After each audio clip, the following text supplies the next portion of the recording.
பூஜை பொருளே வந்து பாத்தீங்கன்னா நம்ம பட்ஜெட் தாண்டி சில சமயம் வாங்குற மாதிரி இருக்கும். அதுக்கு ஆர்கனைஸ் பண்றது தனியா ஆன்லைன் ஷாப்பிங் இதெல்லாம் பண்ணி காசை வந்து வேஸ்ட் ஆக்க மாட்டேன்.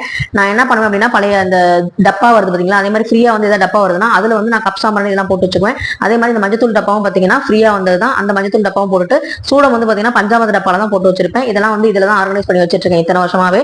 இதுல வந்து பாத்தீங்கன்னா மிளகு போட்டோம்னா கற்பூரம் வந்து கரையாம இருக்கும். அதே மாதிரி 2 பழைய அஞ்சரைப்பட்டி இருக்கு. அதை வந்து பாத்தீங்கன்னா நான் வந்து ஒரு 3-4 வருஷமா யூஸ் பண்ணிட்டு இருக்கேன். இது வந்து பாத்தீங்கன்னா சாம்பிராணி அப்புறம் திரி இதெல்லாம் வந்து யூஸ் பண்ணிக்குவேன். 3-in-1 ஊதுபத்தி வாங்குவேன். அதுல வந்து பாத்தீங்கன்னா ஒரு ஃபிளேவர் வந்து ஃபர்ஸ்ட் யூஸ் பண்ணுவேன்.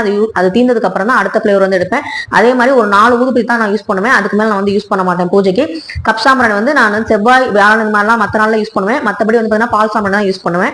அதுக்கப்புறம் வந்து பாத்தீங்கன்னா குமரன் நல்லெண்ணெய் வந்து என் பட்ஜெட்டுக்கு வந்து ஏத்ததா இருக்கும். அதனால வந்து இந்த எண்ணெய் தான் நான் வந்து விளக்குக்கு வந்து யூஸ் பண்ணிக்கிட்டு இருக்கேன். 3-in-1 எண்ணெய்லாம் நான் யூஸ் பண்ண மாட்டேன். பன்னீர் பாட்டில் வாங்கியாச்சு. இது வந்து பழைய வெங்காய கூட இது வந்து கால் உடஞ்சு போச்சுங்கிறனால பூஜை ரூம்ல இதை வச்சு நான் வந்து அந்த பொருட்கள்லாம் வந்து ஆர்கனைஸ் பண்ணி நீட்டா வச்சிருக்கேன். தேங்க்யூ.